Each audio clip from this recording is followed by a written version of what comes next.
David is 61 years old and has $700,000 and he's ready to retire, but he's got one thing holding him back. Will he be able to afford to pay the out-of-pocket healthcare costs? Stick around and let's find out. Welcome to Rise in Retirement, where it is our goal to help you optimize and simplify your retirement plan. I'm Jet. And I'm Taco. We are financial advisors at W.A. Smith Financial Group, a firm trusted by thousands of people. We work with people all over the U.S., and our mission to ensure that you focus more on your life, worry less about your money. If you'd like to do that, you're curious about it, head on over after this video to riseinretirement.com. We've got awesome resources there for you, and we'll talk more about that later. All right. Today, we're going to dive into our hypothetical case example of David, 61 years old. He's got $700,000 saved for retirement. He is worried about healthcare costs and what that'll do from a long-term standpoint with his budget, ultimately, on whether he can afford that. So we're going to break that down for you today. My gosh, if there was one, whether it's warranted or not, overwhelming concern that I get from anyone that we talk to who is not yet retired, who wants to be retired, but is not yet 65 years of age or older, it's this one. Agreed. It's, well, Jared, I can't retire yet because I'll have to pay for healthcare. And while that's true, and it can be very expensive, and if you've looked at it, you probably know this, it doesn't always mean you're not able to retire yet. Well, I think a lot of people are uneducated on it. Yeah. They're not fully educated on what that process looks like, right, when it comes to healthcare. So, gosh, you mentioned at the beginning here, going over to Rise in Retirement at the end, we talk about topics like this every week. And if you're ready to take that first step and talk about your situation, you want to book a call with an advisor, you can do that right at riseinretirement.com. So when we're done here today, you want to set up a call with an advisor and talk your situation through, head on over to riseinretirement.com. Until then, let's go over David's case. Base case details here. David's 61 years old. He's still working, but he's ready. He's ready to go. He's got $700,000 saved, $450,000 in his current 401k, $125,000 in a brokerage account outside of the employer plan. He's got $50,000 in a health savings account, which we'll come back to, and $75,000 is at the bank, and that's a mixture of some cash, money markets, and CDs. He's single. He has a daughter. He does not intend to ever get married. He lives alone. He's happy that way. He has no debt, owns his home. He plans to stay there, which is important because we do have a lot of people that want to relocate and travel on vacation homes and whatnot, but he's happy where he's at. His employer, and this is where it gets interesting, his employer covers 100% of his healthcare cost. And so it's a high deductible healthcare plan, which is why he's HSA eligible and why he has that health savings account. And ultimately, the number one goal is to retire now at age 61, but he wants to spend confidently. So the main question, it's just like all of these examples, do I have enough? Yeah. But the thing that's driving the concern is the additional healthcare component of this. Yeah. And he's, we joke a lot about I want to bounce the last check. He doesn't want to bounce the last check. He's not worried about leaving a big legacy or money behind to his daughter. He's more concerned about having that buffer zone, knowing that he's got enough money. He understands that life can throw some curveballs at you, health care being one of them. And so he wants to make sure that he's got enough money to live comfortably without running out of money. He wants to know that when he's retired, he's not going back to work. Yeah. If I'm making this decision now, I'm not looking for a full-time job when I'm all done as well. But again, it's just, if he retires right now, he's age 61, that employer coverage goes away. And now he's got to foot that bill from 61 to 65 until Medicare can kick in. Yeah. Somewhat conservative. We talk about risk tolerance for a second, and this is all the base details of any case that we would look at. He's somewhat conservative. He's been handling things on his own when it comes to investments for quite a long time. And we see a lot of these different examples. He maintains a balance with his investments of a 50-50, he calls it. 50% in stuff that's conservative or safer, principal protected maybe, and 50% is what we're going to invest in equities or stocks for growth. And that's always worked for him. So he loves it, and it's treated him well in his eyes. ultimately the objective is simple. He needs an income plan. He needs some sort of design that says, hey, David, if you retire right now, and this is what you need for paychecks, here's where you'll take it. Here's where it'll come from. Here's how long it will last. And you got to do that in phases. Yep. And if you do this, you're not going to run out of every last cent that you have before you die. That's what he's looking for. Yeah. And his situation, I mean, honestly, is pretty simple when we look at it. So he's identified that he needs about $5,000 per month, not including whatever healthcare is going to cost. That pays all the bills and does all the things he wants to do. In shopping for healthcare, it's looking like he's going to need an additional $1,200 a month, in addition to $5,000 from age 61 to 65. So now we're up to 200 being the need from age 61 to 65. He's got Social Security that can kick on. That if he were to take early would be about $1,400 a month at age 62. So you mentioned phases. It's really simple. Phase 1 is now till age 65.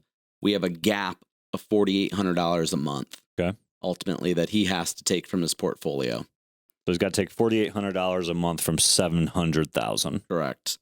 Phase 2 is 65. Moving forward, that number drops by the 1,200, give or take. I'd say it's probably more like 1,000. Keep it simple. I mean, you get to 65, you are going to have some Medicare costs, but just to simplify it, let's just imagine that out-of-pocket healthcare cost goes away. Yeah. So 4,800 drops to 3,600 is the gap. Correct. Yeah. And fall back on, you mentioned he's got an HSA. Let's talk about that for a second. Yep. Health savings account, which is any money he's putting into that is he gets a tax deduction on that. Any growth, if he decides to, actually invest those dollars, tax-free growth like a Roth IRA. And then if he pulls that money out for medical expenses, tax-free as well. So it's a great savings tool for somebody who is HSA eligible to be able to use in retirement for some of these medical costs. So he does have that to fall back on to cover some of those expenses too, which is great. I think the keys to remember before we get into, whether we're going to give David a red, yellow, or green light on whether he can retire at age 61. He wants to spend confidently, doesn't want to spend every last dime. He'd love to be able to give his only daughter something when he passes on. But I don't think for him it's just that. It's that buffer zone. The idea of building a plan where you spend every last cent leaves him a little worried for those unpredictable emergency expenses that can pop up as life goes on. So what he's really looking for is, am I going to be taking too much money out of this portfolio on a month-by-month basis to where down the road I could find myself in an ugly spot? Yeah. Here's what I like about the situation, about David. He mentioned 3 things when he came in, right? That he had the HSA funded. I already talked on that, so I'm not going to go too far into that, right? He also mentioned that he is willing to work longer if he absolutely needs to. So he is realistic about it. I said he doesn't want to retire and then go back full time, but he is willing to work longer if it absolutely makes sense. That's a good thing to say there, right? He's got a great balance of funds between qualified money, some post-tax money, the HSA. So he does have a good diversification from a potential income source there. But it's kind of like a poker hand. If you ever play Texas Hold'em, you got the 3 cards that come out, and then the 4th card's called the turn. Yeah. He's kind of really hoping for some good cards on the turn in the river here. Right. And that's what makes me a little worried about this for him. Now, before we give you yellow, red, yellow, green light, real quick, we mentioned riseandretirement.com. Not only can you schedule a 30-minute call with an advisor to talk through your situation there, complimentary, no cost to you. There's a lot of great free resources there that you can get your hands onto. So make sure you head on over to Rise and Retirement at the end of this video.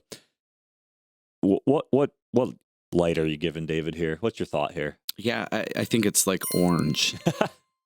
What's that between yellow and red? That's yellow, red, right? And so ultimately the withdrawal rate, when you don't even consider healthcare costs, that $1,200, a month, is about 6.15%. Build the healthcare costs into the plan, and we're talking an 8.2% withdrawal rate during those 4 years. So I'm okay with the fact that, hey, it's front loaded, but even beyond those 4 years, whatever we're spending down, let's just say, Jet, he's taken that shortfall from 61 to 65. His money's making, let's say, 5 to 6%. Mm-hmm.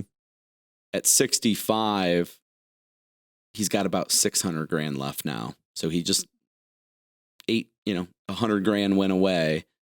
And now he's got a lifetime withdrawal rate that's in the 7+% withdrawal rate, which is a little worrisome for me. There's an interesting thought here, and sometimes people don't like to hear this, but I agree with orange. Between yellow and red, I'd probably actually teeter towards red, because remember, he didn't want to spend this thing down to zero. Right. He wants and he's acting like it's not a big deal, but if he's saying he'd like to have some money there left for his daughter, that means he probably does. So I would think that one simple thing that he could consider, now he may not want to hear this, but he could consider this one thing to push that from in that orange zone back to yellow or even into the green. And that is, he wants to retire from his full-time career-based job, 40 plus hours a week, more than likely. Yeah. Would he consider 15 to 20 hours of part-time work, doing something that he enjoyed, even hobby-based, as just a way to pay for that extra healthcare cost for those first 4 years of retirement? That's one solution that he might potentially entertain. That could be, we call it phased retirement. Yeah. And that has different meanings, but I think something like that could be just a little blessing in disguise for him in regards to this scenario. Agreed. I think it's either phased retirement or, like I said, if he's really realistic about this and he can just work 1-2, more years, max that HSA out for the next 2 years, continue to build a little bit of a cushion for savings, it would drastically help his plan. So yeah, it's close. It's definitely close. Without doing those things, it's, risk can get in the way. You can get too risky, and all of a sudden the market tanks as you're taking distributions out. Now your plan's even more, just not in good shape. Yeah. Or you can think, okay, I need to protect all this money because I can't lose it. I need to draw on it. And now all of a sudden you're too conservative and you are drawing it down too fast or it's not keeping up. So, risk can kind of get in the way of this plan too, because it's so tight. Key takeaways, mine is simple, and it's not really regarding David. It's just the overall scenario. If you are under the age of 65 and you're thinking that you might be able to retire, but you're not seriously considering it because of healthcare, because you know that you're going to have to pay for your own healthcare, don't do that to yourself. Get a second opinion from somebody who knows what they're doing in this type of field to see if you're wrong. Bottom line. Yeah. Key takeaway on mine is not specifically related to David. I've educated a little bit here on the HSA, but if you have an HSA eligible plan, use it, max that thing out. It is a amazing retirement tool at the end of the day. Yep. That gives you really 3 tax benefits at the end of the day. Yep, totally agree. Don't forget to like, share, subscribe, drop a comment to us if you like today's video. If you want to see your scenario explored, let us know about it. If you want to talk one-on-one on your scenario, book a 30-minute call. Go to riseinretirement.com. We are out of time. And with that, we'll see you right here next time on Rise in Retirement.